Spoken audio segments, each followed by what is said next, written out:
ሰላም ጤና ይስጥልን የተከበራችሁ ተመልካቾቻችን፣ እነሆ የብስራት የዩቲዩብ የመረጃ ሰዓታችን ተጀምሯል። መረጃዎቹን እየነገርኳችሁ እኔ ሰላማዊ ነጋሲ ከመላው የስቱዲዮ ባለሙያዎች ጋር የጋራ ቆይታ እናደርጋለን። በቅድሚያም ከሀገር ውስጥ የተገኙ መረጃዎችን እንንገራችሁ። ከ840 ሚሊዮን ብር በላይ ዋጋ ያላቸውን የፖሊዮ ክትባቶች በ19 ቅርንጫፎች በኩል በሀገር አቀፍ ደረጃ መሰራጨቱም ተገለጸም። የኢትዮጵያ መድኃኒት አቅራቢ አገልግሎት በመላው ሀገሪቱ በሚገኙ 19 ቅርንጫፎቹ በኩል ለ1308 ወረዳዎች ከታህሳስ 3 እስከ 6 ቀን 2018 ዓ.ም ድረስ ለሚካሄደው የፖሊዮ ወረርሽኝ ቅድመ መከላከል ዘመቻ የሚውሉ የክትባት መድኃኒቶችን በመላው ሀገሪቱ ማሰራጨቱን ወይዘሪት ሰሚራ ጀማል የአገልግሎቱ የክትባት ተጠሪም ገልጿል።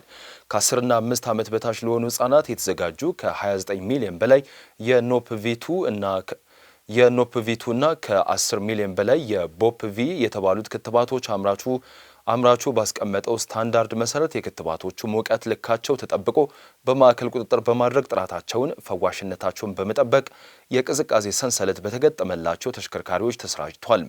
የክትባቶቹን መጠን 840 ሚሊዮን ብር በላይ ዋጋ ያላቸው መሆኑን የገለጹት የክትባት ተጠሪው አገልግሎቱ ከጤና ሚኒስቴርና ከኢትዮጵያ ሕብረተሰብ ጤና ኢንስቲትዩት ጋር በመቀናጀት በቅርበት እየሰራ መሆኑን ገልጿል። በተጨማሪም ለቁጥጥርና አፈጻጸም መገምገሚያ የሚውሉ በርካታ ግብዓቶችም ለዘመቻው የተሰራጩ ሲሆን የጤናው ዘርፍ አካላት በቅንጅት እየሰሩ መሆኑን ተጠሪዋ አሳውቋል ስትል ባልደረባችን ሰማራ አለባቸው ዘግባለችም። ከባለቤቴ ጋር አላስማማችሁኝም በሚል የግድያ ወንጀል የፈጸመው ግለሰብ በሞት ተቀጣም። የወንጀል ድርጊቱ የተፈጸመው ሚያዝያ 25 ቀን 2015 ዓ.ም ነው። ነዋሪነቱ በጉራጌው ዞን አበሽጌ ወረዳ ጀጀባና ጋሶሬ ቀበሌ የሆነው አህመድ ወይም ጌትነት ኢማም የተባለው ተከሳሽ ከሚስቴ ጋር አላስማማችሁኝም በሚል ምክንያት አቶ ሙሀዲን ሽፋ የተባሉ የግል ተበዳይ ላይ የግድያ ሙከራ ሲፈጽም ባለቤታቸው ወይዘሮ ሹዲያ ሙዘሚል ደግሞ ከባድ መሳሪያ በመጠቀም የግድያ ወንጀል እንደፈጸመባቸው የጉራጌው ዞን ፍትህ መምሪያ ኃላፊ አቶ ኤልያስ ሰበልጋ ለብስራት ሬዲዮ ገልጿል። ተጎጂዎች ወደ ጤና ተቋም በመሄድ ሕክምና እንዳያገኙ ጭምር ኢሰብአዊ ድርጊት እንደፈጸመም የአቃቤ ሕግ መዝገብ ያስረዳል።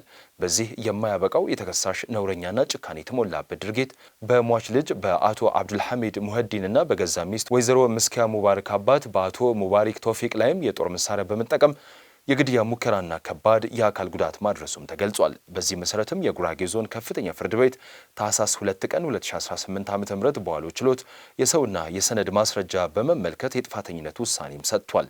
በፍርድ ሂደት ለተከሳሽ የሚያዝለት የቅጣት ማቅለያ የሌለ በመሆኑ ምክንያትም ከባድ ግድያዎች በቅጣት አወሳሰን መምሪያ መሰረት በእርከን 45 እንደሚያርፉ የገለጸው ፍርድ ቤቱ የወንጀል ድርጊቱ በሞት የሚያስቀጣ መሆኑን ገልጿል።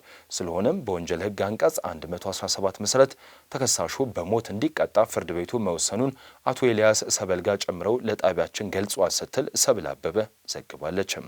የተከበራችሁ ተመልካቾቻችን አሁን ደግሞ ከዓለም አቀፍ የተገኙ መረጃዎች የምንነግራችሁ ይሆናል።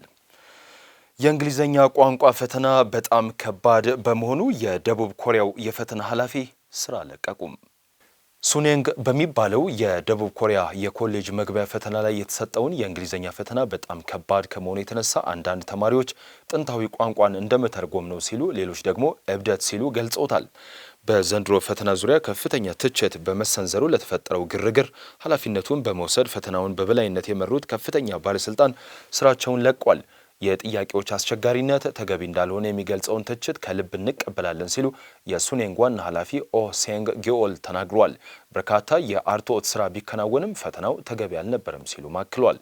በጣም ከባድ ከነበሩት ጥያቄዎች መካከል የአማኑኤል ካንትን የህግ ፍልስፍና የሚመለከተውና ከቃላት ጨዋታ ጋር የሚገናኙት ይጠቀሳሉ። የቃላት ጨዋታው 3 ነጥብ ያለው ሲሆን ተማሪዎች አንድን አረፍተ ነገር በተሰጣቸው አንቀጽ ውስጥ የት እንደሚገባ እንዲመርጡ የሚጠይቅ ነው። ብዙዎች ጥያቄውንና ሌሎች በርካታ ቃላትን የጻፉበት መንገድ ተችቷል። ተማሪዎች ለ45 ጥያቄዎች 70 ደቂቃዎች ተሰጥቷቸዋል።